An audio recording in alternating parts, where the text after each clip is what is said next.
Hello, everyone. You can probably hear the tappity tapping from the keyboard. Sorry about that.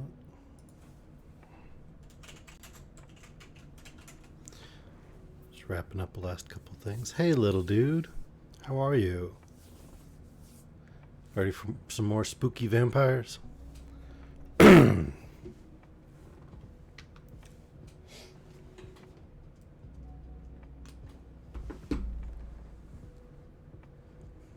Yeah, you are. That's good.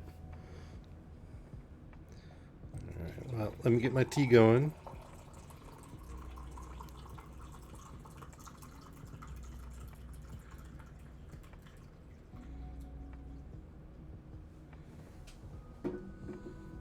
Have you tried drinking hot tea with honey yet, little dude? Hey, Gecko. Glad you could make it today.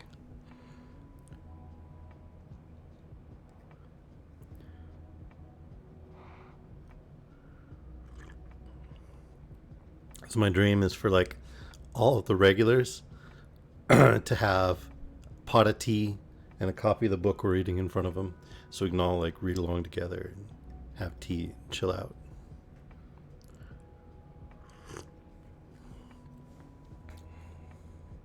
There are other things I might suggest, but my regulars, like the people who are usually here. Also, hello, Sparky. How is you?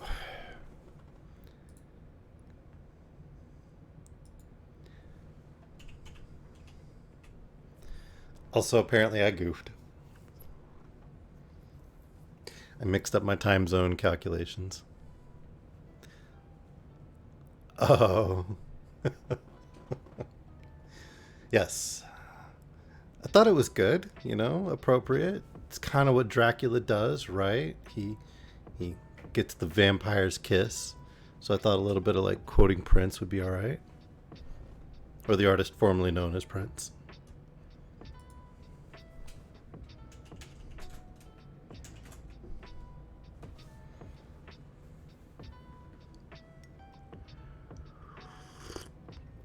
Hey, Panda.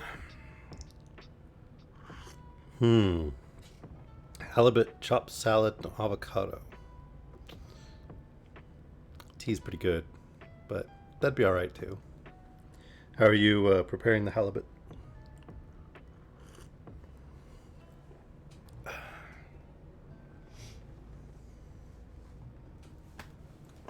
Don't fall, stupid thing.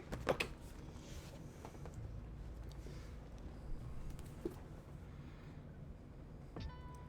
Well, you should definitely have a pot of tea then, Gecko. Or at least a cuppa.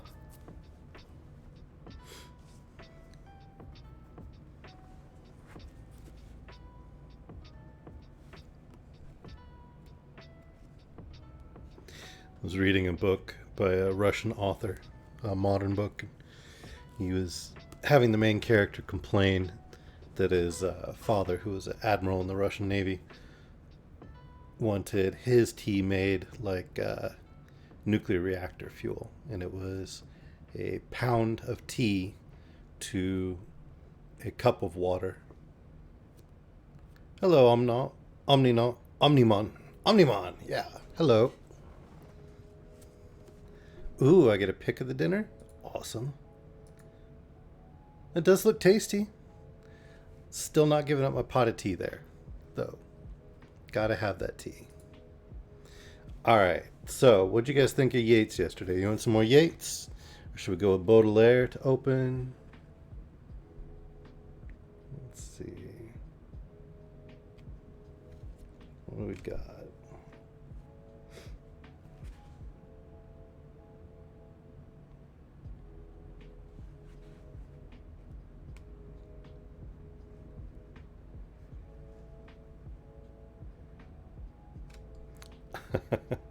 Okay. Well, I figured you'd just eaten the. Yeah, it's exactly what the main character in the book was calling it. Was that it was this thick syrup because he also added a ton of like sugar and honey stuff to it. But I am definitely feeling more Baudelaire today, so let's go with that. find it again. There we go. All right. Let's see what we got.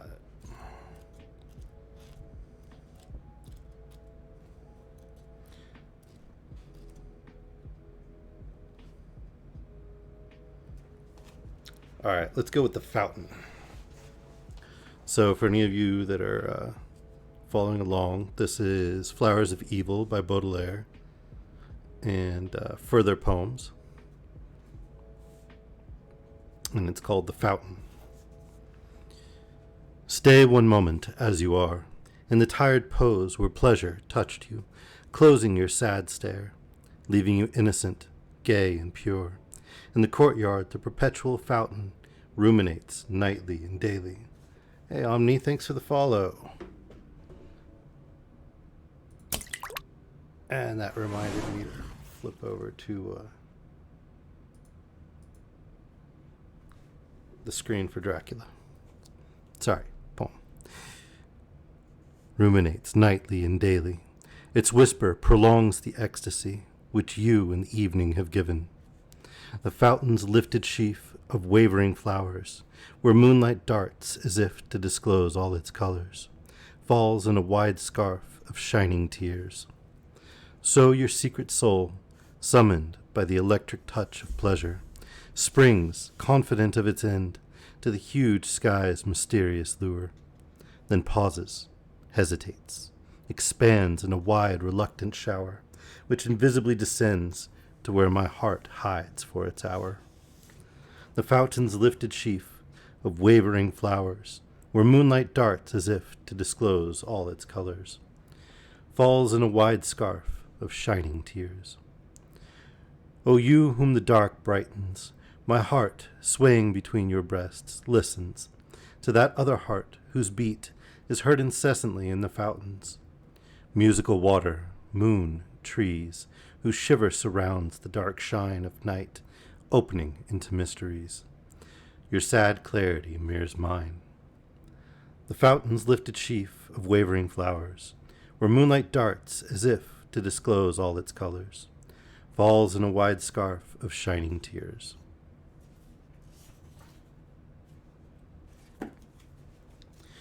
And Omni, I'm doing all right. Actually, only like a couple weeks out from being fully vaccinated and protected against COVID, and actually able to re-engage with society for the first time in like a year. So, pretty excited about that. And we're reading a good book. I'm going to pick up with Dracula, where Lucy Westenra, Mina's best friend, is doing quite poorly. She's teetering on the edge between life and death.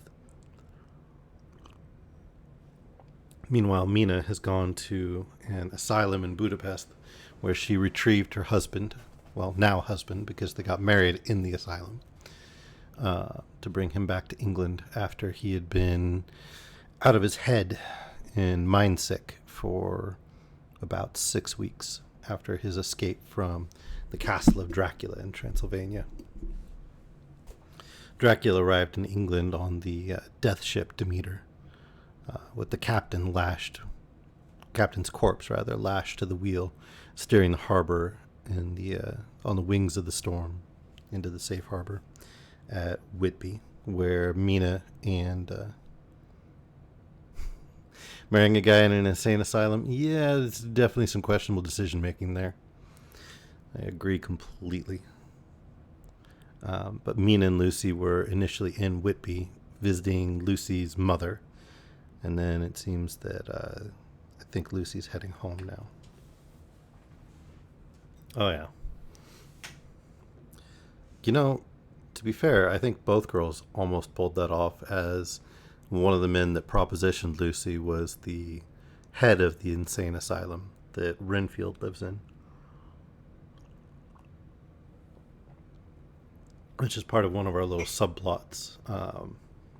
Renfield, who seems to have some sort of connection to Dracula, or what we assume is Dracula for those who haven't read the story, which is a large bat and something in the house that Dracula bought that resides in the decrepit old chapel. But we will rejoin with Chapter 11, Lucy Westenra's Diary. 12th September. How good they all are to me. I quite love the dear Dr. Van Helsing. I wonder why he was so anxious about these flowers. He positively frightened me. He was so fierce. And yet he must have been right, for I feel comfort from them already. Somehow I do not dread being alone tonight, and I can go to sleep without fear. I shall not mind any flapping outside the window. Oh, the terrible struggle that I have had against sleep so often of late. The pain of the sleeplessness, or the pain of the fear of sleep, with such unknown horrors as it has for me. How blessed are some people, whose lives have no fears, no dreads, to whom sleep is a blessing that comes nightly, and brings nothing but sweet dreams. Well, here I am tonight, hoping for sleep, and lying like Ophelia in the play, with virgin krantz and maiden struments. I never liked garlic before, but tonight it is delightful. There's a peace in its smell. I feel sleep coming already. Good night, everybody. Dr. Seward's Diary. 13th September. Called at the Berkeley and found Van Helsing, as usual, up to time. The carriage ordered from the hotel was waiting. The professor took his bag, which he always brings with him now. Let all be put down exactly. Van Helsing and I arrived at Hillingham at 8 o'clock. It was a lovely morning. The bright sunshine and all the fresh feeling of early autumn seemed like the completion of nature's annual work. The leaves were turning to all kinds of beautiful colors, but had not yet begun to drop from the trees. When we entered, we met Mrs. Westenra coming out of the morning room. She is always an early riser. She greeted us warmly and said, "You will be glad to know that Lucy is better. The dear child is still asleep." I looked into her room and saw her, but did not go in, lest I should disturb her. The professor smiled and looked quite jubilant. He rubbed his hands together and said, "Aha! I thought I had diagnosed the case. My treatment is working." To which she answered, "You must not take all the credit to yourself, doctor. Lucy's state this morning is due in part to me." Uh-oh. This seems troublesome. "How do you mean, ma'am?" asked the professor. "Well, I was anxious about the dear child in the night, and went into her room. She was sleeping soundly, so soundly that even my coming did not wake her. But the room was awfully stuffy. There were a lot of those horrible, strong-smelling flowers about everywhere, and she had actually a bunch of them round her neck. I feared that the heavy odor would be too much for the dear child in her weak state, so I took them all away and opened a bit of the window to let in a little fresh air. You will be pleased with her, I'm sure." Yep, ruh-roh. She moved off into her boudoir, where she usually breakfasted early. As she had spoken, I watched the professor's face, and I saw it turn ashen gray. He had been able to retain his self-command whilst the poor lady was present, for he knew her state and how mischievous a shock would be. He actually smiled on her as he held open the door for her to pass into her room. But the instant she had disappeared, he pulled me, suddenly and forcibly, into the dining room and closed the door. Well, I don't know if it's strictly just woman meddling or parent. I've met many a parent that would decide that they knew better than the doctor or the expert or whoever and undo all the doctor's instructions.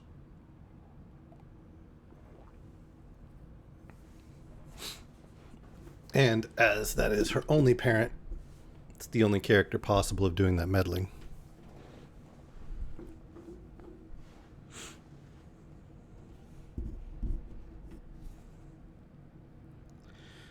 Now, some of the other stuff and some of the dialogue between like Mina and Lucy, yeah, I'd buy that sort of interpretation much more. Then, for the first time in my life, I saw Van Helsing break down. He raised his hands over his head in a sort of mute despair, and then beat his palms together in a helpless way. Finally, he sat down on a chair and, putting his hands before his face, began to sob with loud, dry sobs that seemed to come from the very racking of his heart. Then he raised his arms again as though appealing to the whole universe. God, God, God, he said, what have we done? What has this poor thing done that we are so sore beset? Is there fate amongst us still, sent down from the pagan world of old, that such things must be, and in such way? This poor mother, all unknowing, and all for the best, as she think, does such a thing as lose her daughter, body and soul. And we must not tell her. We must not even warn her, or she die, and then both die. Oh, how we are beset! How are all the powers of the devils against us! Suddenly he jumped to his feet. Come, he said. Come, we must see and act. Devils or no devils, or all the devils at once, it matters not. We fight him all the same.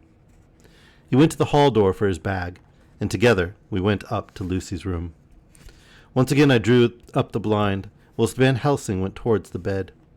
This time he did not start as he looked on the poor face, with the same awful waxen pallor as before. He wore a look of stern sadness and infinite pity. As expected, he murmured, with that hissing inspiration of his which meant so much. Without a word he went and locked the door, and then began to set out on the little table the instruments for yet another operation of transfusion of blood. I had long ago recognized the necessity, and begun to take off my coat, but he stopped me with a warning hand. No, he said, today you must operate. I shall provide.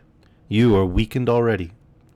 As he spoke, he took off his coat and rolled up his shirt sleeves. Again the operation, again the narcotic, again some return of color to the ashy cheeks and the regular breathing of healthy sleep. This time I watched whilst Van Helsing recruited himself and rested. Presently he took an opportunity of telling Mrs. Westenra that she must not remove anything from Lucy's room without consulting him, that the flowers were of medicinal value, and that the breathing of their odor was part of the system of cure. Then he took over the care of the case himself, saying that he would watch this night and the next, and would send me word when to come. After another hour, Lucy wakened from her sleep, fresh and bright, and seemingly not much the worse for her terrible ordeal. What does it all mean? I'm beginning to wonder if my long habit of life amongst the insane is beginning to tell on my own brain. Lucy Westenra's diary. 17th September. 4 days and nights of peace. I'm getting so strong again that I hardly know myself. It is as if I had passed through some long nightmare, and had just awakened to see the beautiful sunshine, and feel the fresh air of the morning around me.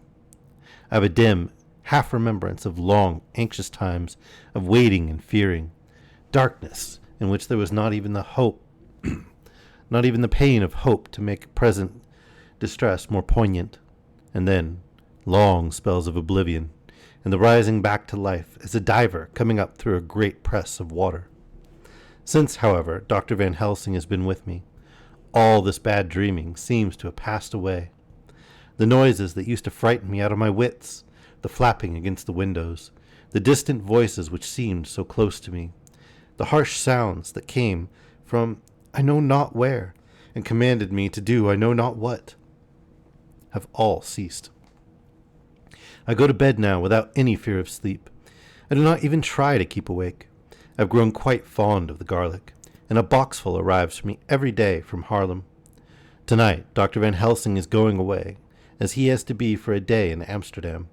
But I need not be watched. I am well enough to be left alone.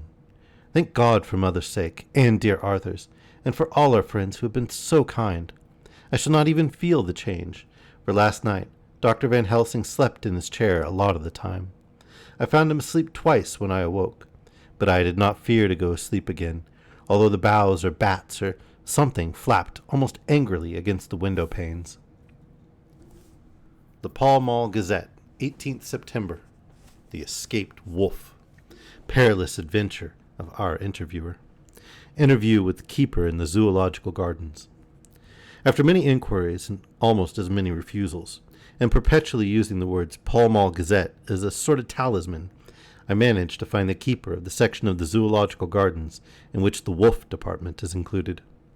Thomas Builder lives in one of the cottages in the enclosure behind the elephant house, and was just sitting down to his tea when I found him. Thomas and his wife are hospitable folk, elderly and without children, and if the specimen I enjoyed of their hospitality be of the average kind, their lives must be pretty comfortable. The keeper would not enter on what he called business until the supper was over and we were all satisfied.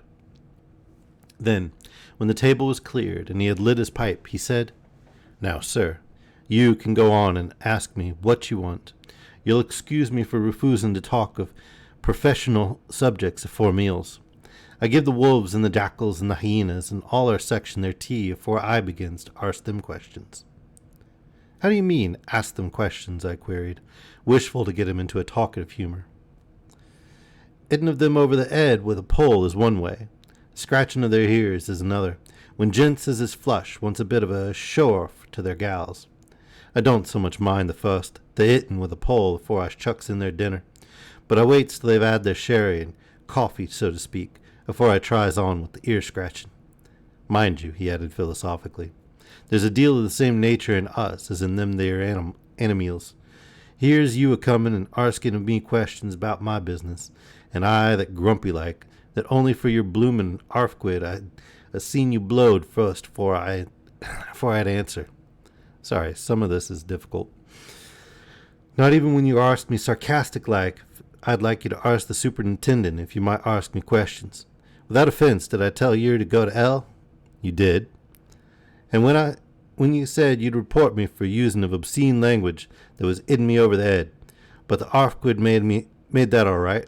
I warn't a-going to fight, so I waited for the food and did with my owl as wolves and lions and tigers does. But Lord love you, Art, now that old ooman has stuck a chunk of her tea cake in me and rinsed me out with her bloomin' old teapot, and I've lit up, you may scratch my ears for all you're worth, and won't get even a growl out of me. Drive along with your questions.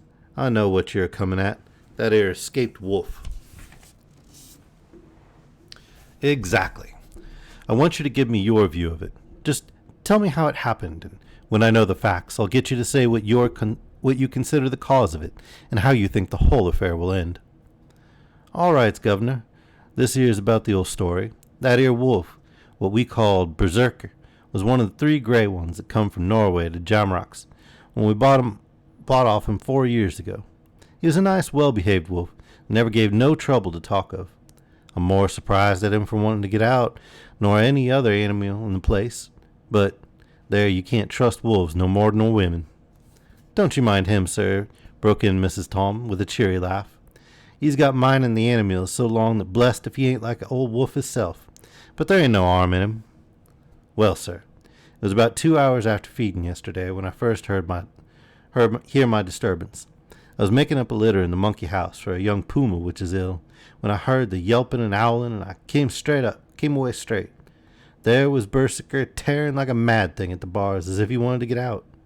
There wasn't much people about that day, and close at hand was only one man, a tall, thin chap with a hook nose and a pointed beard, and with a few white hairs running through it.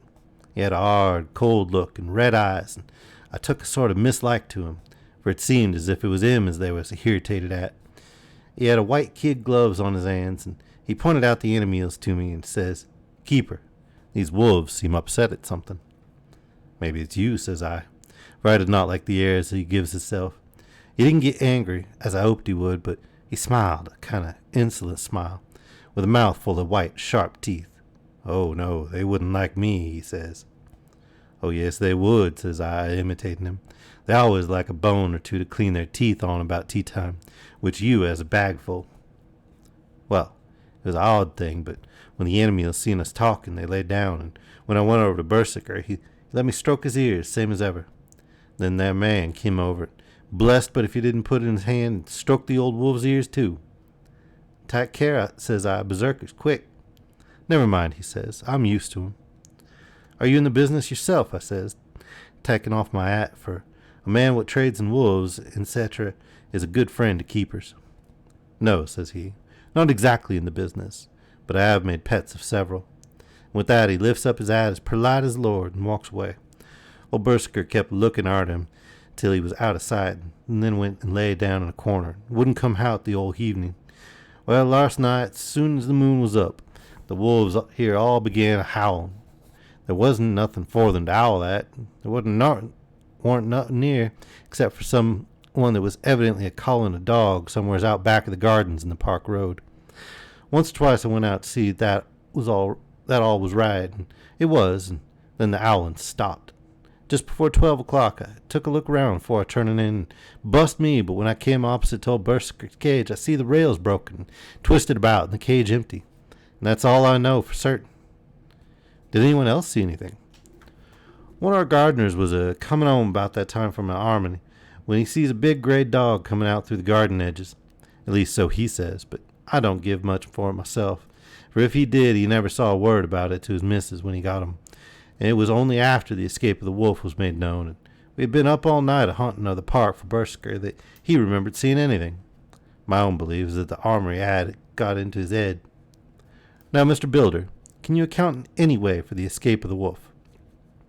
Well, sir, he said with a suspicious sort of modesty, I think I can, but I don't know as how you'd be satisfied with the theory. Certainly I shall. If a man like you, who knows the animals from experience, can't hazard as good a guess at any rate, who is even to try? Well then, sir, I accounts for it this way. It seems to me that ere wolf escaped, simply because he wanted to get out. From the hearty way that both Thomas and his wife laughed at the joke, I could see that it had been done service before, and that the whole explanation was simply an elaborate sell. I couldn't cope in badinage with the worthy Thomas, but I thought I knew a surer way to his heart, so I said, Now, Mr. Builder, we'll consider that first half-sovereign worked off, and this brother of his is waiting to be claimed when you've told me what you think will happen. Right you are, sir, he said briskly. You'll excuse me, I know, for a chaffing you, but the old woman here winked at me, which was as much as telling me to go on. Well, I never, said the old lady. My opinion is this, that ere wolf is hiding off somewheres. The gardener, what didn't remember, said he was galloping northward faster than a horse could go, but I don't believe him, for you see, sir, wolves don't gallop no more than dogs does, they not being built that way. Wolves is fine things in a storybook, and I dessay they gets in packs and does be chivying or something that's more feared than they is. They can make a devil of a noise and chop it up, whatever it is, but Lord bless you, in real life a wolf is only a low creature, not half so clever or bold as a good dog, and not half a quarter so much fighting him. This one ain't been used to fighting or even to providing for herself, and more like he's somewhere around the park, hiding and a shivering of, and if he thinks at all, wondering where he's to get his breakfast from, or maybe he's got down some area and is in a coal cellar. My eye won't some cook get a rum start when she sees his green eyes shining at her out of the dark. If he can't get food, he's bound to look for it.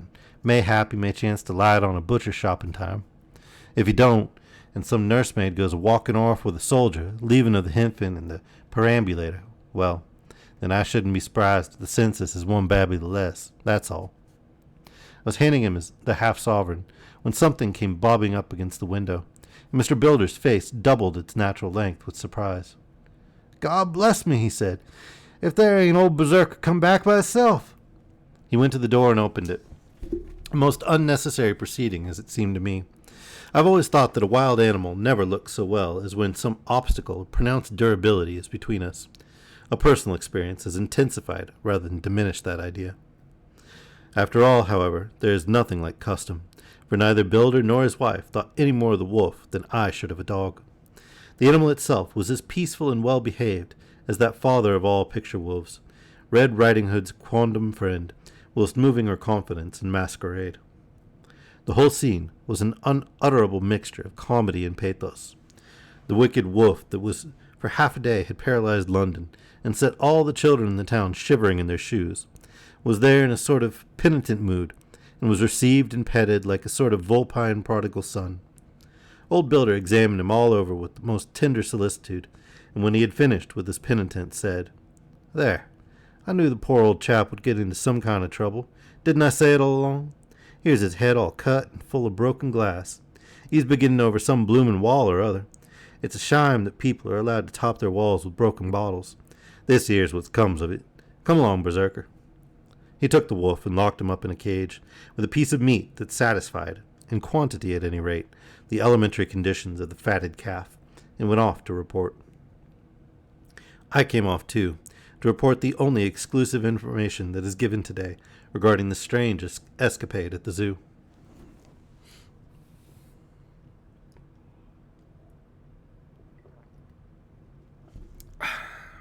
So, we'll say this. Wolves, like real wolves, scary as hell. I knew someone who had a wolf for a pet once upon a time. And I stayed over. This was an Arctic wolf, full grown, older. And I woke up in the morning and I kind of like shoved because I'd been pushed to the edge of the bed and was complaining that somebody had climbed in the bed and been a bed hog. Kind of shoved with my elbow back. What I shoved was a lot fuzzier than anything I expected to wake up in bed next to. And I kind of turned my head, and there was a great, big, shaggy, white Arctic wolf, full out, next to me, every bit as big as I was, laying in the bed, snuggled up to me, where apparently she had been sleeping for a while. I don't think I've ever gotten up faster in my life. Teleported. I was freaked out for like the next 24 hours. That is not something I ever expected to have happen in my life, and it scared the bejesus out of me. Waking up in bed next to a full-grown wolf. Let me tell you, I definitely regretted throwing an elbow. That wolf was welcome to the bed. Yeah, I lived.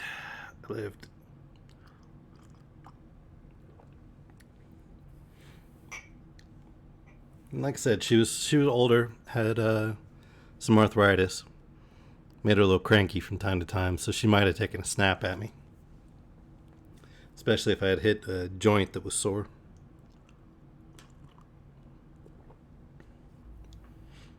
Have you ever woken up in bed next to a wolf gecko? Can't recommend the experience, honestly.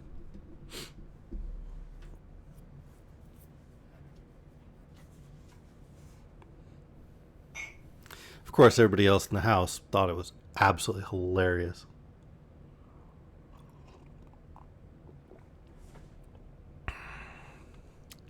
We'll say it might change your opinion, suddenly waking up in bed with a wolf. Oh, that might be true, Vela, but I've faced a lot of situations in my life, but that was scary.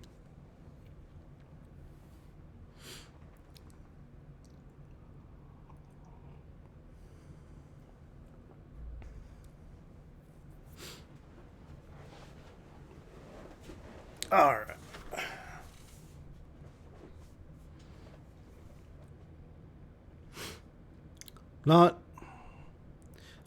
Not the most like instantaneous terror-provoking experience I've ever had in my life.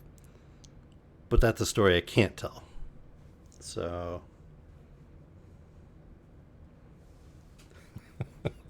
he smelled so bad.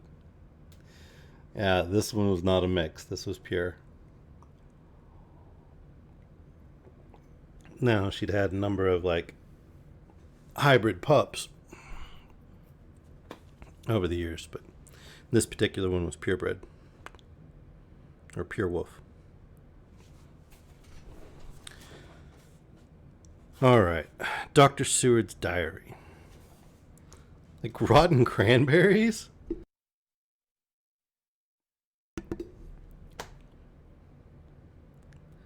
Really? Huh. Okay. I do also kind of wonder why you smelled rotten cranberries, but okay. Anyway, back to Dracula. Dr. Seward's diary, 17th September. I was engaged after dinner in my study, posting up my books, which, through press of other work and the many visits to Lucy, had fallen sadly into arrear. Suddenly the door was burst open, and in rushed my patient, with his face distorted with passion. I was thunderstruck, for such a thing as a patient getting of his own accord into the superintendent's study is almost unknown. Without an instant's pause, he made straight at me. He had a dinner knife in his hand, and, as I saw he was dangerous, I tried to keep the table between us. He was too quick and too strong for me, however, for before I could get my balance, he had struck at me and cut my left wrist rather severely. Before he could strike again, however, I got in my right, and he was sprawling on his back on the floor. My wrist bled freely, and quite a little pool trickled on the carpet. I saw that my friend was not intent on further effort, and occupied myself binding up my wrist, keeping a wary eye on the prostrate figure all the time. When the attendants rushed in, and we turned our attention to him, his employment positively sickened me. He was lying on his belly on the floor, licking up, like a dog, the blood which had fallen from my wounded wrist. He was easily secured, and to my surprise, went with the attendants quite placidly, simply repeating over and over again, "The blood is the life. The blood is the life." I cannot afford to lose blood just at present. I've lost too much of late for my physical good, and then the prolonged strain of Lucy's illness and its horrible phases is telling on me. I am overexcited and weary, and I need rest. Rest. Happily Van Helsing has not summoned me, so I need not forgo my sleep. Tonight I could not well do without it. Telegram, Van Helsing, Antwerp to Seward, Carfax. Sent to Carfax, Sussex, as no county given. Delivered late by 22 hours. 17th September. Do not fail to be at Hillingham tonight. If not watching all the time, frequently visit and see that flowers are as placed. Very important. Do not fail. Shall be with you as soon as possible after arrival.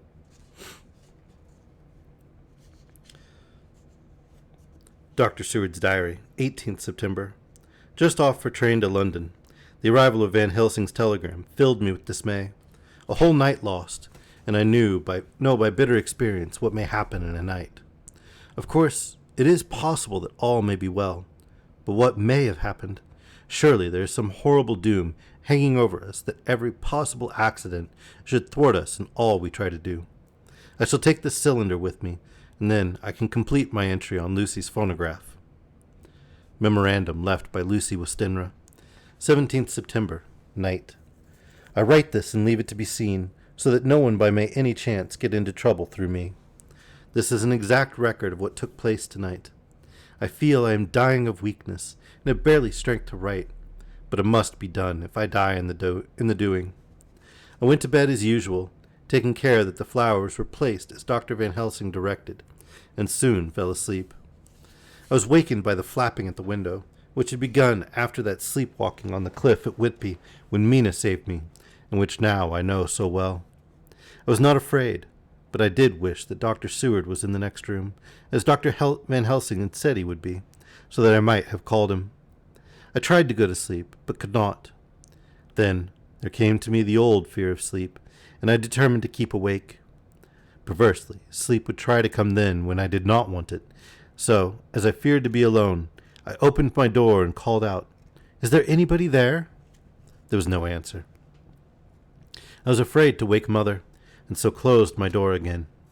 Then, outside in the shrubbery, I heard a sort of howl like a dog's, but more fierce and deeper.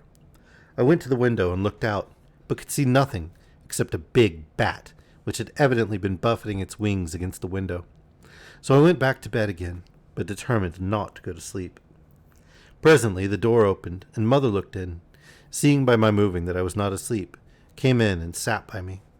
She said to me even more sweetly and softly than her wont, "I was uneasy about you, darling, and came in to see that you were all right." I feared she might catch cold sitting there, and asked her to come in and sleep with me. So she came into the bed and lay down beside me. She did not take off her dressing gown, for she said she would only stay a while, and then go back to her own bed. As she lay there in my arms, and I in hers, the flapping and buffeting came to the window again. She was startled and a little frightened, and cried out, "What is that?" I tried to pacify her, and at last succeeded, and she lay quiet, but I could hear her poor dear heart still beating terribly. After a while there was the low howl again out in the shrubbery, and shortly after that there was a crash at the window, and a lot of broken glass was hurled on the floor. The window blind blew back with the wind that rushed in, and in the aperture of the broken panes there was the head of a great gaunt grey wolf. Mother cried out in affright, and struggled up into a sitting posture, and clutched wildly at anything that would help her. Amongst other things, she clutched the wreath of flowers that Dr. Van Helsing insisted on wearing round my neck, and tore it away from me. For a second or two she sat up, pointing at the wolf, and there was a strange and horrible gurgling in her throat. Then she fell over, as if struck with lightning, and her head hit my forehead, and made me dizzy for a moment or two. The room and all round seemed to spin round. I kept my eyes fixed on the window, but the wolf drew his head back, and a whole myriad of little specks seemed to come blowing in through the broken window, and wheeling and circling round like the pillar of dust that travelers describe when there is a simoon in the desert. I tried to stir, but there was some spell upon me, and dear mother's poor body, which seemed to grow cold already, for her dear heart had ceased to beat, weighed me down, and I remembered no more for a while. So, I'm guessing that was Berserker, the escaped wolf, and that's where the glass came from.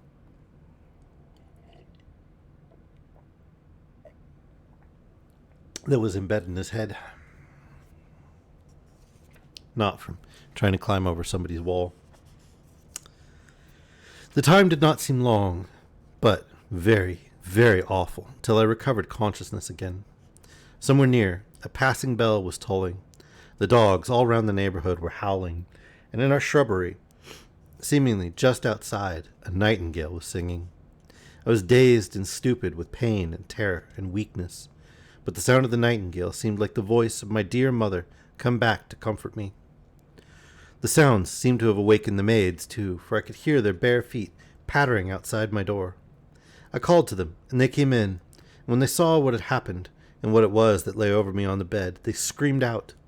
The wind rushed in through the broken window, and the door slammed to. They lifted off the body of my dear mother, and laid her, covered up with a sheet, on the bed after I got up. They were all so frightened and nervous that I directed them to go to the dining room and have each a glass of wine. The door flew open for an instant and closed again. The maid shrieked, and then went in a body to the dining room, and I laid what flowers I had on my dear mother's breast. When they were there, I remembered what Dr. Van Helsing had told me, but I didn't like to remove them, and besides, I would have some of the servants to sit up with me now. I was surprised that the maids did not come back. I called them, but got no answer, so I went to the dining room to look for them. My heart sank when I saw what had happened. They all four lay helpless on the floor, breathing heavily.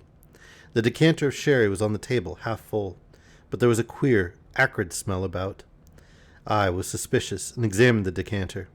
It smelled of laudanum, and looking on the sideboard, I found that the bottle which Mother's doctor uses for her, did use, was empty. What am I to do? What am I to do? I'm back in the room with Mother. I cannot leave her, and I am alone, save for the sleeping servants whom someone has drugged. Alone with the dead. I dare not go out, for I can hear the low howl of the wolf through the broken window.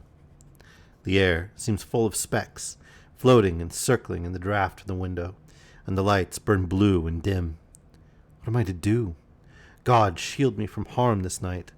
I shall hide this paper in my breast, where they shall find it when they come to lay me out. My dear mother gone. It is time that I go too. Goodbye, dear Arthur, if I should not survive this night. God keep you, dear, and God help me.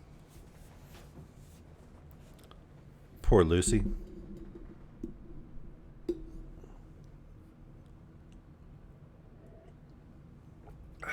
Chapter 12. Dr. Seward's Diary. 18th of September.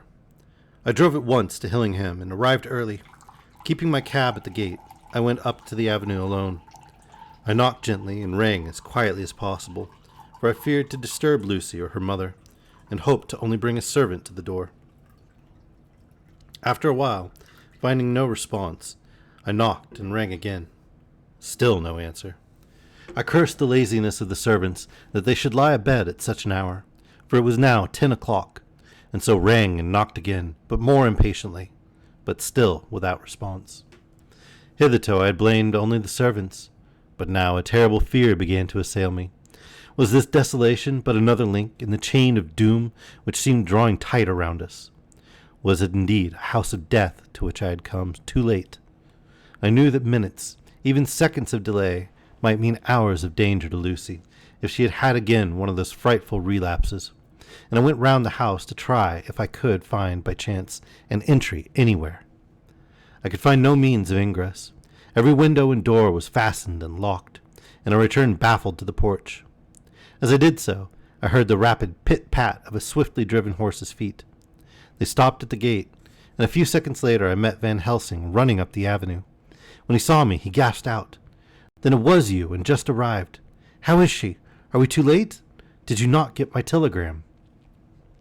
I answered as quickly and coherently as I could that I had only got his telegram early in the morning, and had not lost a minute in coming here, and that I could not make anyone in the house hear me. He paused and raised his hat as he said solemnly, "Then I fear we are too late." "God's will be done." With his usual recuperative energy, he went on, "Come, if there be no way open to get in, we must make one. Time is all in all to us now." We went round to the back of the house, where there was a kitchen window. The professor took a small surgical saw from his case, and handing it to me, pointed to the iron bars which guarded the window. I attacked them at once, and it very soon cut through 3 of them. Then, with a long, thin knife, we pushed back the fastening of the sashes, and opened the window. I helped the professor in, and followed him. There was no one in the kitchen, or in the servants' rooms, which were close at hand. We tried all the doors as we went along, and in the dining room, dimly lit by rays of light through the shutters, found 4 servants' women lying on the floor. There was no need to think them dead, for their stertorous breathing and the acrid smell of laudanum in the room left no doubt as to their condition. Van Helsing and I looked at each other, and as we moved away he said, "We can attend to them later." Then we ascended to Lucy's room. For an instant or two we paused at the door to listen, but there was no sound that we could hear. With white faces and trembling hands, we opened the door gently and entered the room. How shall I describe what we saw? On the bed lay 2 women, Lucy and her mother.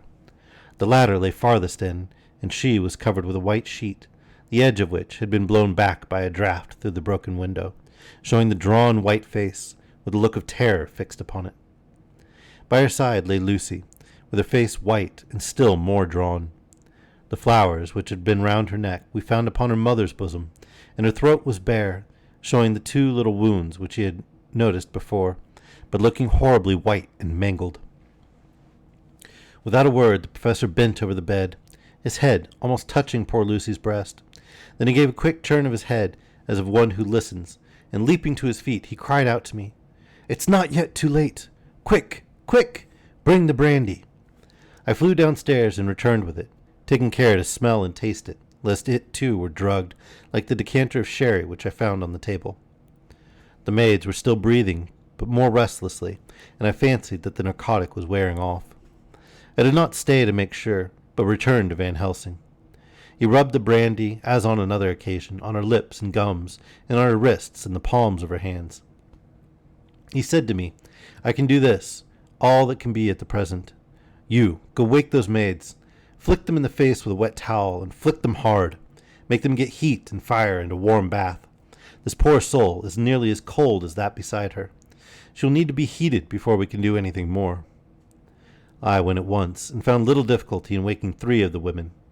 The 4th was only a young girl, and the drug had evidently affected her more strongly, so I lifted her on the sofa and let her sleep. The others were dazed at first, but as remembrance came back to them, they cried and sobbed in a hysterical manner. I was stern with them, however, and would not let them talk. I told them that one life was bad enough to lose, and that if they delayed, they would sacrifice Miss Lucy. So, sobbing and crying, they went about their way, half-clad as they were, and prepared fire and water. Fortunately, The kitchen and boiler fires were still alive, and there was no lack of hot water. We got a bath, and carried Lucy out as she was, and placed her in it. Whilst we were busy chafing her limbs, there was a knock at the hall door. One of the maids ran off, hurried on some more clothes, and opened it. Then she returned and whispered to us that there was a gentleman who had come with a message from Mr. Holmwood. I bade her simply tell him that he must wait, for we could see no one now. She went away with the message, and, engrossed with our work, I clean forgot all about them.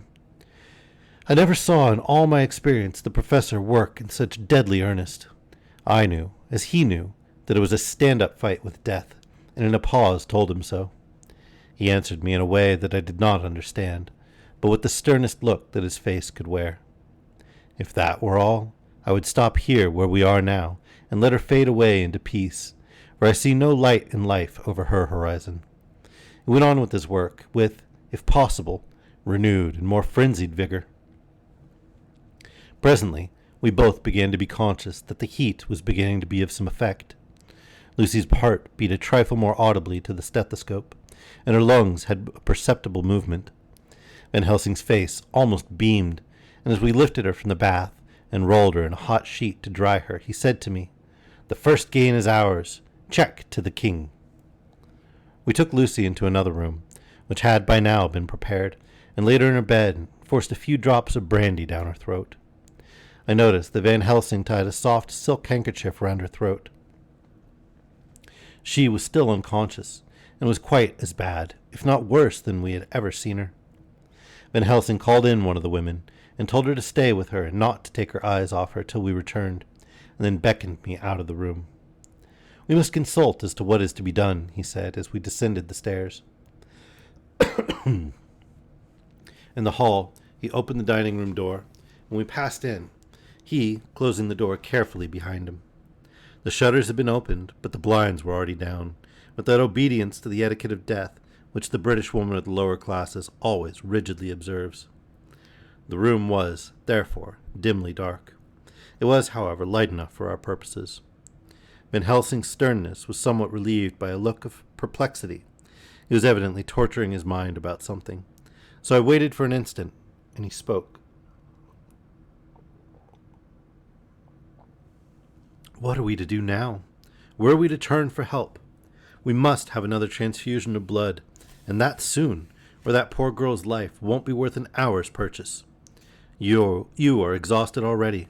I am exhausted too. I fear to trust those women, even if they have the courage to submit. What are we to do for someone who will open his veins for her?" "What's the matter with me, anyhow?" The voice came from the sofa across the room, and its tones brought relief and joy to my heart, for they were those of Quincy Morris. Van Helsing started angrily at the first sound, but his face softened and a glad look came into his eyes as I cried out, "Quincy Morris!" and rushed towards him with outstretched hands. "What brought you here?" I cried as our hands met. "I guess art is the cause." He handed me a telegram. "Have not heard from Seward for 3 days, and am terribly anxious. Cannot leave. Father still in same condition. Send me word how Lucy is. Do not delay. Holmwood." I think I came in the nick of time. You know you have only to tell me what to do. Van Helsing strode forward and took his hand, looking him straight in the eyes as he said, "A brave man's blood is the best thing on this earth when a woman is in trouble. You're a man and no mistake. Well, the devil may work against us for all he's worth, but God sends us men when we want them." And yeah, that's ridiculously sexist right there, Sparky, so, Not that you couldn't already tell. But I will not argue that one with you at all. Once again, we went through that ghastly operation. I have not the heart to go through with the details.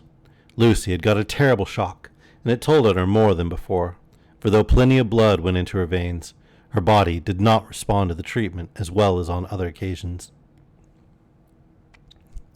Yeah, I've been thinking that this whole time, like they didn't do any basic blood compatibility at all.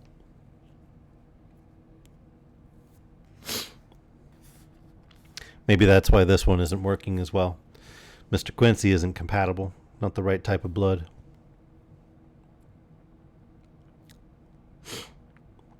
Her struggle back into life was something frightful to see and hear. However, the action of both heart and lungs improved, and Van Helsing made a subcutaneous injection of morphia, as before, and with good effect. Her faint became a profound slumber. The professor watched whilst I went downstairs with Quincy Morris, and sent one of the maids to pay off one of the cabmen who were waiting. I left Quincy lying down after having a glass of wine, and told the cook to get ready a good breakfast. Then a thought struck me, and I went back to the room where Lucy now was. When I came softly in, I found Van Helsing with a sheet or two of notebook paper in his hand. He had evidently read it, and was thinking it over as he sat with his hand to his brow. There was a look of grim satisfaction in his face, as of one who has had a doubt solved. He handed me the paper, saying only, it dropped from Lucy's breast when we carried her to the bath. When I had read it, I stood looking at the professor, and after a pause asked him, "In God's name, what does it all mean? Was she or is she mad? Or what sort of horrible danger is it?" I was so bewildered that I did not know what to say more. Van Helsing put out his hand and took the paper, saying, "Do not trouble about it now. Forget it for the present. You shall know and understand it all in good time, but it will be later. And now, what is it you came to me to say?" This brought me back to fact, and I was all myself again. Yeah, Panda, I'm kind of screwed. I'm a universal donor. I can give blood to anybody, but I can only get blood from my exact blood type. So, I'm screwed if I need it.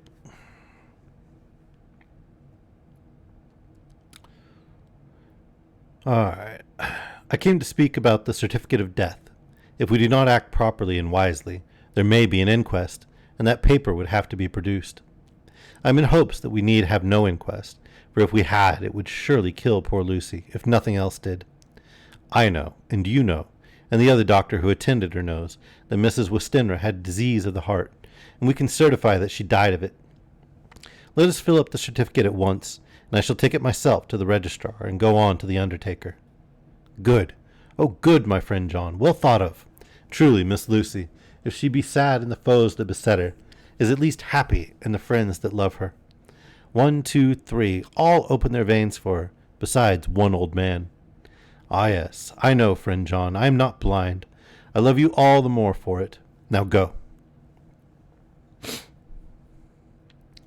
In the hall, I met Quincy Morris, with a telegram for Arthur telling him that Mrs. Westenra was dead, that Lucy also had been ill, but was now going on better, and that Van Helsing and I were with her. I told him where I was going, and he hurried me out, but as I was going said, "When you come back, Jack, may I have 2 words with you all to ourselves?" I nodded in reply and went out. I found no difficulty about the registration, and arranged with the local undertaker to come up in the evening to measure for the coffin and to make arrangements. When I got back, Quincy was waiting for me. I told him I would see him as soon as I knew about Lucy, and went up to her room. Excuse me. She was still sleeping, and the professor, seemingly, had not moved from his seat at her side. From his putting his finger to his lips, I gathered that he expected her to wake before long, and was afraid of forestalling nature. So I went down to Quincy and took him into the breakfast room, where the blinds were not drawn down, and which was a little more cheerful, or rather less cheerless, than the other rooms. When we were alone, he said to me, "Jack Seward, I don't want to shove myself in anywhere where I've no right to be, but this is no ordinary case. You know I loved that girl and wanted to marry her, but although that's all past and gone, I can't help feeling anxious about her all the same. What is it that's wrong with her? The Dutchman, and a fine old fellow he is, I can see that, said that the time you 2 came into the room that you must have another transfusion of blood, and that both you and he were exhausted. Now I know well that you medical men speak in camera, and that a man must not expect to know what they consult about in private. But this is no common matter, and whatever it is, I have done my part. Is that not so?" "That's so," I said, and he went on. I take it that both you and Van Helsing had already done what I did today. Is that not so? That's so. And I guess Art was in it too. When I saw him 4 days ago down at his own place, he looked queer. I've not seen anything pulled down so quick since I was on the pampas and had a mare that I was fond of go to grass all in a night. One of those big bats that they call vampires had got at her in the night, and what with his gorge and the vein left open, there wasn't enough blood in her left to let her stand up, and I had to put a bullet through her as she lay. Jack, if you may tell me without betraying confidence, Arthur was the first, is that not so? As he spoke, the poor fellow looked terribly anxious. He was in a torture of suspense regarding the woman he loved, and his utter ignorance of the terrible mystery which seemed to surround her intensified his pain.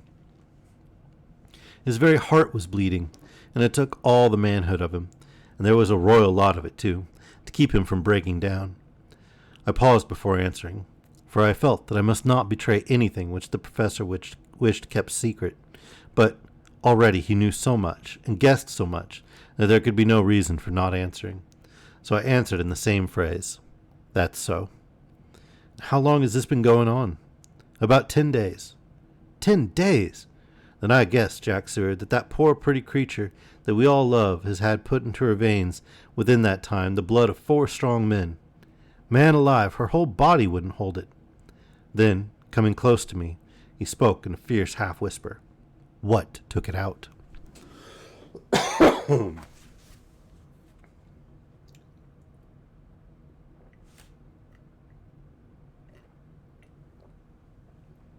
Oh no, the tea's gone. Rip.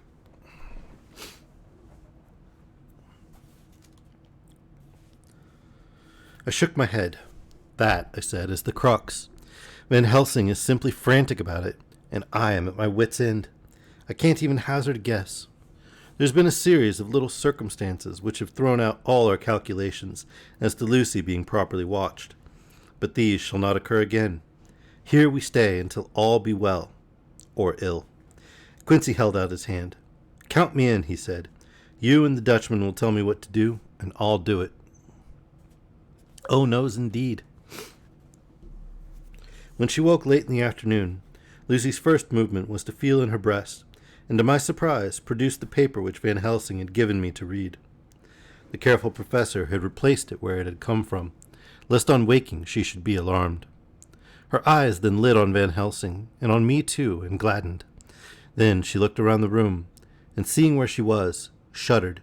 She gave a loud cry, and put her poor thin hands before her pale face. We both understood what that meant, that she had realized to the full her mother's death, so we tried what we could to comfort her. Doubtless sympathy eased her somewhat, but she was very low in thought and spirit, and wept silently and weakly for a long time. We told her that either or both of us would now remain with her all the time, and that seemed to comfort her. Toward dusk she fell into a doze. Here a very odd thing occurred. Whilst still asleep, she took the paper from her breast and tore it in two. Van Helsing stepped over and took the pieces from her. All the same, however, she went on with the action of tearing, as though the material were still in her hands. Finally, she lifted her hands and opened them as though scattering the fragments. Van Helsing seemed surprised, and his brows gathered as if in thought, but he said nothing. 19th September. All last night she slept fitfully, being always afraid to sleep, and something weaker when she woke from it. The professor and I took it in turns to watch, and we never left her for a moment unattended. Quincy Morris said nothing about his intention, but I knew that all night long he patrolled round and round the house. When the day came, its searching light showed the ravages in poor Lucy's strength. She was hardly able to turn her head, and the little nourishment which she could take seemed to do her no good. At times she slept, and both Van Helsing and I noticed the difference in her, between sleeping and waking. Whilst asleep, she looked stronger, although more haggard, and her breathing was softer. Her open mouth showed the pale gums drawn back from the teeth, which thus looked positively longer and sharper than usual. When she woke, the softness of her eyes evidently changed the expression, for she looked her own self, although a dying one. In the afternoon she asked for Arthur, and we telegraphed for him. Quincy went off to meet him at the station. When he arrived, it was nearly 6 o'clock, and the sun was setting full and warm, and the red light streamed in through the window and gave more color to the pale cheeks. When he saw her, Arthur was simply choking with emotion, and none of us could speak. In the hours that had passed, the fits of sleep, or the comatose condition that passed for it, had grown more frequent, so that the pauses when conversation was possible were shortened. Arthur's presence, however, seemed to act as a stimulant. She rallied a little, and spoke to him more brightly than she had done since we arrived. He, too, pulled himself together, and spoke as cheerily as he could, so that the best was made of everything. It was now nearly 1 o'clock, and he and Van Helsing are sitting with her. I am to relieve them in a quarter of an hour, and I am entering this on Lucy's phonograph. Until 6 o'clock they are to try to rest. I fear that tomorrow will end our watching, for the shock has been too great. The poor child cannot rally. God help us all.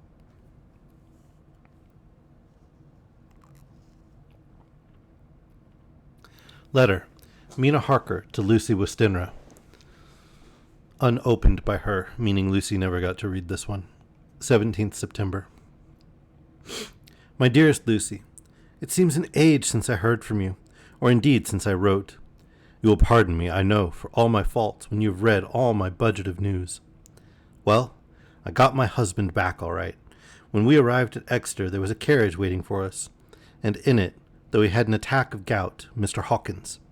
He took us to his house, where there were rooms for us, all nice and comfortable, and we dined together. After dinner, Mr. Hawkins said, My dears, I want to drink your health and prosperity, and may every blessing attend you both. I know you both from children, and have, with love and pride, seen you grow up. Now, I want you to make your home here with me. I have left to me neither chick nor child. All are gone, and in my will I have left you everything. I cried, Lucy dear, as Jonathan and the old man clasped hands. Our evening was a very, very happy one.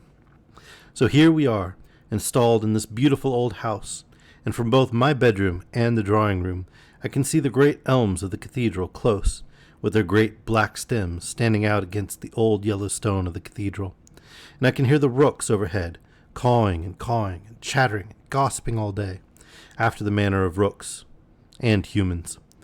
I am busy, I need not tell you, arranging things and housekeeping.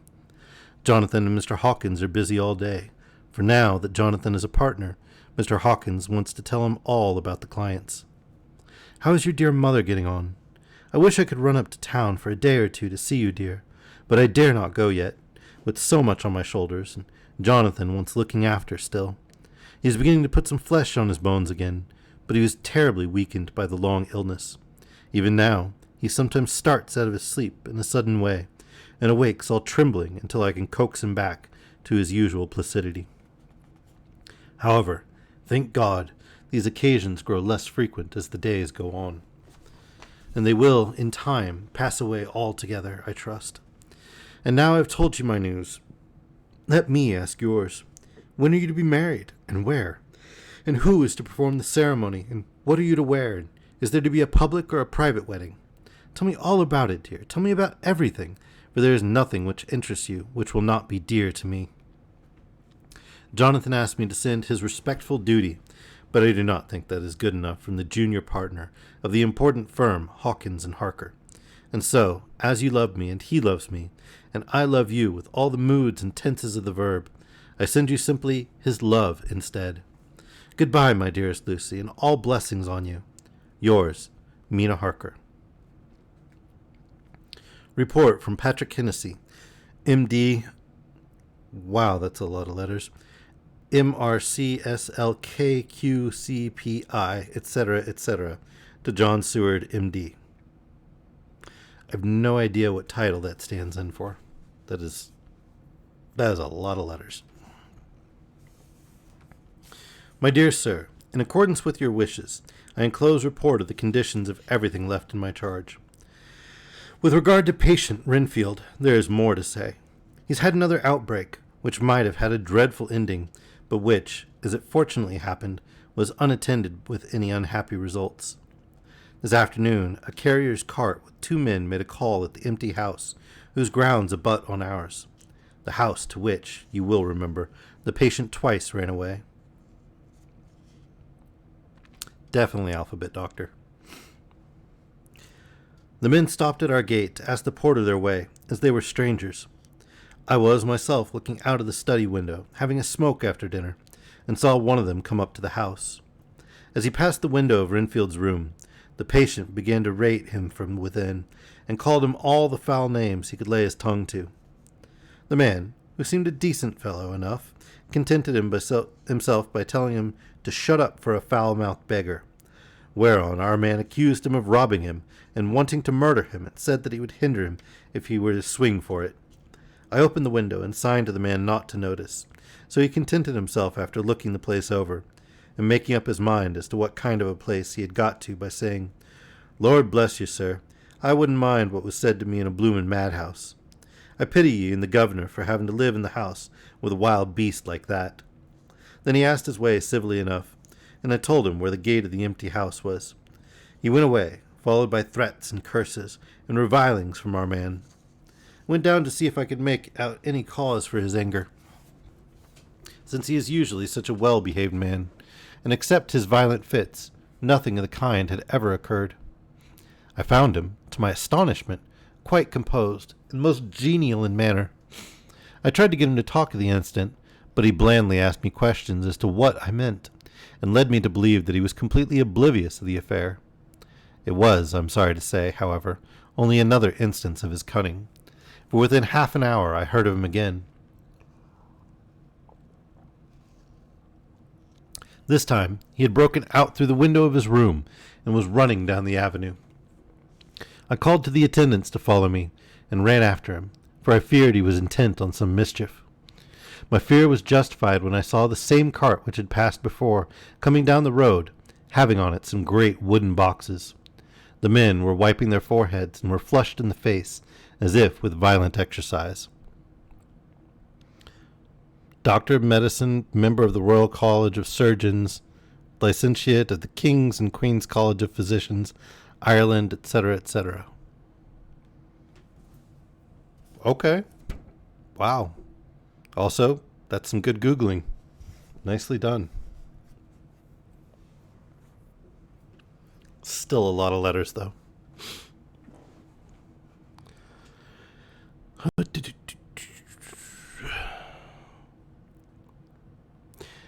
Before I could get up to him, the patient rushed at them and, pulling one of them off the cart, began to knock his head against the ground.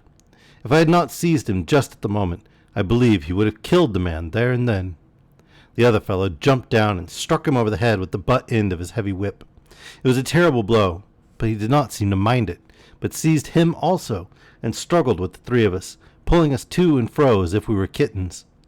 You know I am no lightweight, and the others were both burly men. At first he was silent in his fighting, but as we began to master him, and the attendants were putting a straight waistcoat on him, he began to shout, "I'll frustrate them! They shan't rob me! They shan't murder me by inches! I'll fight for my lord and master!" and all sorts of similar incoherent ravings. It was with very considerable difficulty that they got him back to the house, and put him in the padded room. One of the attendants, Hardy, had a finger broken. However, I set it all right, and he is going on well.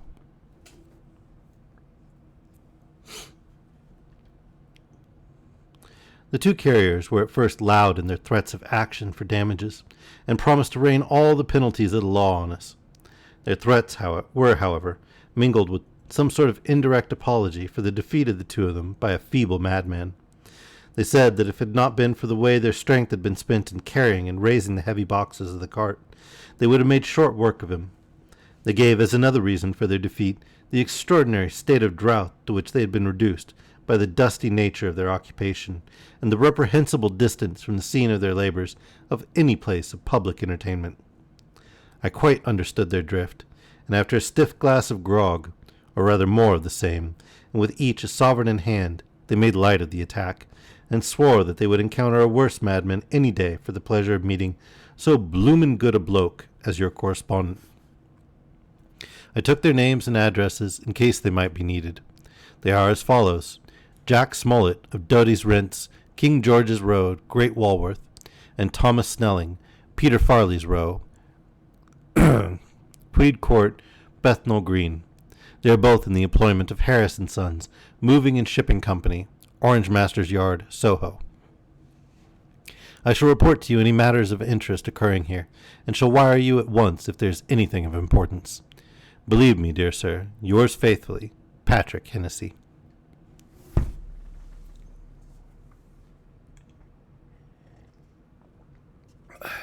Sorry, throat's getting a little scratchy and I'm all out of tea. All right. Letter. Mina Harker to Lucy Westenra, also unopened by Lucy. 18th September. My dearest Lucy, such a sad blow has befallen us. Mr. Hawkins has died very suddenly. Some may not think it so sad for us, but we had both come to so love him that it really seems as though we had lost a father. I never knew either father or mother, so that the dear old man's death is a real blow to me. Jonathan is greatly distressed. It is not only that he feels sorrow, deep sorrow for the dear good man who had befriended him in all his life, but now at the end has treated him like his own son, and left him a fortune which to people of our modest bringing up is wealth beyond the dream of avarice. But Jonathan feels it on another account. He says the amount of responsibility which it puts upon him makes him nervous. He begins to doubt himself. I try to cheer him up, and my belief in him helps him to have belief in himself. But it is here that the grave shock that he experienced tells upon him the most. Oh, it is too hard that a sweet, simple, noble, strong nature such as his, a nature which enabled him by our dear good friend's aid to rise from clerk to master in a few years, should be so injured that the very essence of its strength is gone. Forgive me, dear, if I worry you with my troubles in the midst of your own happiness. But, Lucy, dear, I must tell someone, for the strain of keeping up a brave and cheerful appearance to Jonathan tries me, and I have no one here that I can confide in. I dread coming up to London, as we must do the day after tomorrow, for poor Mr. Hawkins left in his will that he was to be buried in the grave with his father. As there are no relations at all, Jonathan will have to be chief mourner. I shall try to run over to see you, dearest, if only for a few minutes. Forgive me for troubling you. With all blessings, your loving Mina Harker. You had to pull up a clip? That is definitely some diligence.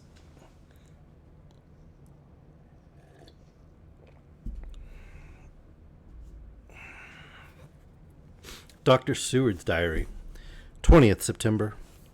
Only resolution and habit can let me make an entry tonight. I am too miserable, too low-spirited, too sick of the world and all in it, including life itself, that I would not care if I heard this moment the flapping wings of the angel of death. And he has been flapping those grim wings to some purpose of late. Lucy's mother and Arthur's father, and now. Let me get on with my work. I duly relieved Van Helsing in his watch over Lucy. We wanted Arthur to go get rest also, but he refused at first. It was only when I told him that we should want him to help us during the day, and that we must not all break down for want of rest, lest Lucy should suffer, that he agreed to go. Van Helsing was very kind to him. Come, my child, he said, come with me. You are sick and weak, and have had much sorrow and much mental pain, as well as that tax on your strength that we know of. You must not be alone, for to be alone is to be full of fears and alarms. Come to the drawing-room, where there is a big fire and there are 2 sofas. You shall lie on one, and I on the other, and our sympathy will be comfort to each other, even though we do not speak, and even if we sleep. Arthur went off with him, casting back a longing look at Lucy's face, which lay in her pillow, almost whiter than the lawn. She lay quite still, and I looked round the room to see that all was as it should be. I could see that the professor had carried out in this room, as in the other, his purpose of using the garlic. The whole of the window sashes reeked with it, and round Lucy's neck, over the silk handkerchief which Van Helsing made her keep on, was a rough chaplet of the same odorous flowers. Lucy was breathing somewhat stertorously, and her face was at its worst, for the open mouth showed the pale gums. Her teeth, in the dim, uncertain light, seemed longer and sharper than they had been in the morning. In particular, by some trick of the light, The canine teeth looked longer and sharper than the rest. I sat down by her, and presently she moved uneasily. At the same moment, there came a sort of dull flapping or buffeting at the window. I went over to it softly and peeped out by a corner of the blind. There was a full moonlight, and I could see that the noise was made by a great bat, which wheeled round, doubtless attracted by the light, although so dim, and every now and again struck the window with its wings. When I came back to my seat, I found that Lucy had moved slightly, and had torn away the garlic flowers from her throat. I replaced them as well as I could, and sat watching her. Presently she woke, and I gave her food as Van Helsing had prescribed. She took but little, and that languidly. There did not seem to be with her now the unconscious struggle for life and strength that had hitherto so marked her illness. It struck me as curious that the moment she became conscious, she pressed the garlic flowers close to her.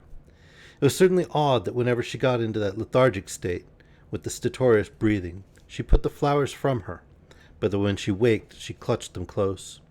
There was no possibility of making any mistake about this, for in the long hours that followed, she had many spells of sleeping and waking, and repeated both actions many times. At 6 o'clock, Van Helsing came to relieve me. Arthur had then fallen into a doze, and he mercifully let him sleep on. When he saw Lucy's face, I could hear the hissing indraw of his breath, and he said to me in a sharp whisper, "Draw up the blind. I want light." Then he bent down, and with his face almost touching Lucy's, examined her carefully.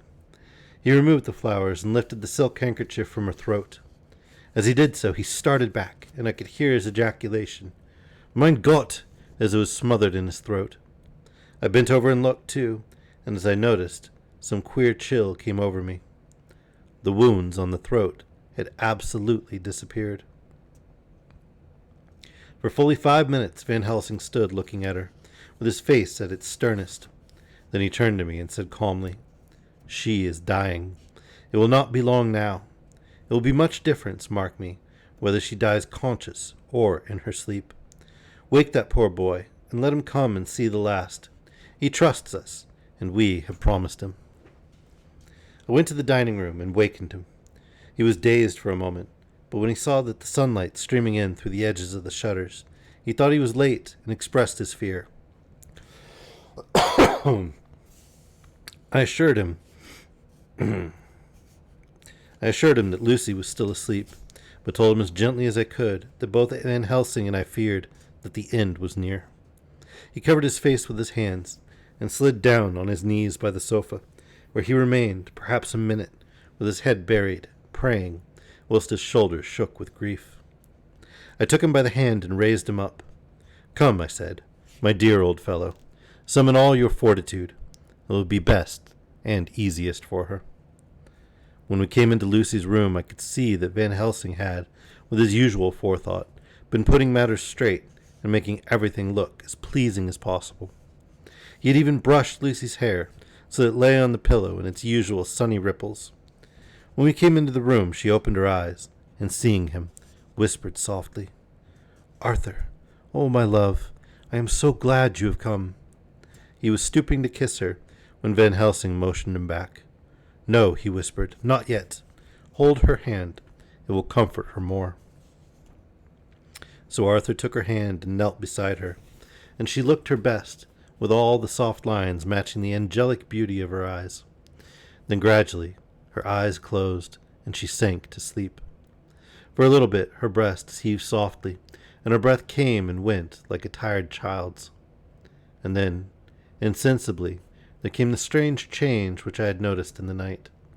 Her breathing grew stertorous, the mouth opened, and the pale gums, drawn back, made the teeth look longer and sharper than ever. In a sort of sleep-waking, vague, unconscious way, she opened her eyes, which were now dull and hard at once, and said in a soft, voluptuous voice, such as I had never heard from her lips, "Arthur, oh my love, I am so glad you have come. Kiss me." Arthur bent eagerly over to kiss her, but at that instant Van Helsing, who, like me, had been startled by her voice, swooped upon him, and catching him by the neck with a fury of strength which I never thought he could have possessed, actually hurled him almost across the room. "Not for your life," said he. "Not for your living soul and hers." And he stood between them like a lion at bay. Arthur was so taken aback that he did not for a moment know what to do or say, and before any impulsive violence could seize him, he realized the place and the occasion, and stood silent, waiting. I kept my eyes fixed on Lucy, as did Van Helsing, and we saw a spasm as of rage flit like a shadow over her face. The sharp teeth champed together. Then her eyes closed, and she breathed heavily. Very shortly after she opened her eyes in all their softness, and putting out her poor, pale, thin hand, took Van Helsing's great brown one. Drawing it to her, she kissed it. "My true friend," she said, in a faint voice, but with untellable pathos. "My true friend and his. Oh, guard him, and give me peace."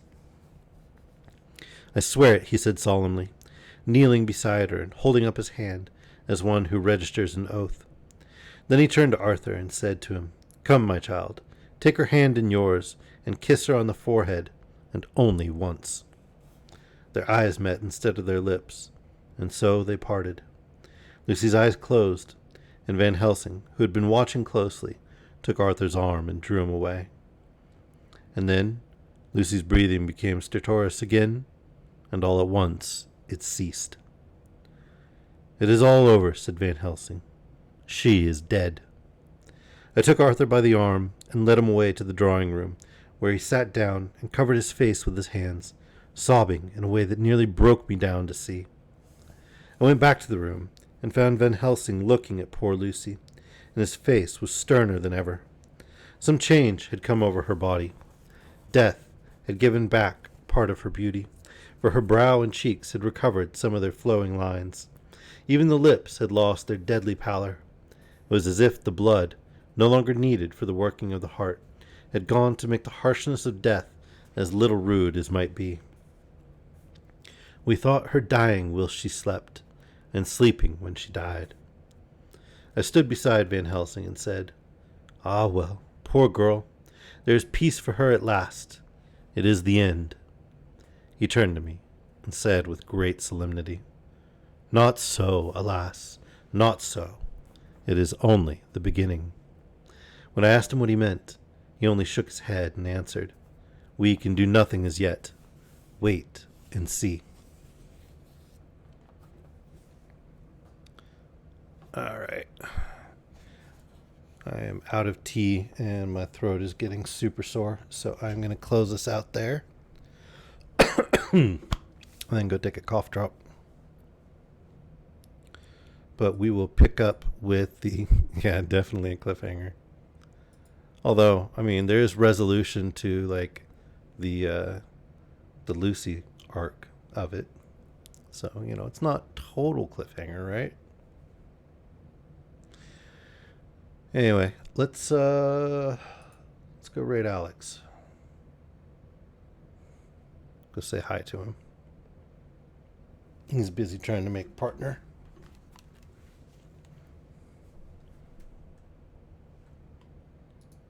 Might help to not mute the tab. But thank you everyone for joining me today. I really appreciate it. Thank you for coming and hanging out with me and listening to the story. And I hope to see you again on Wednesday for the next reading. So have an awesome morning, evening, afternoon, whatever it happens to be.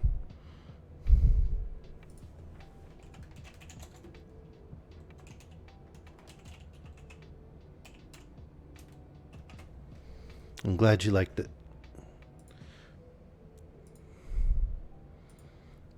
And away we go. Well, okay. 3, 2, 1. Now we go.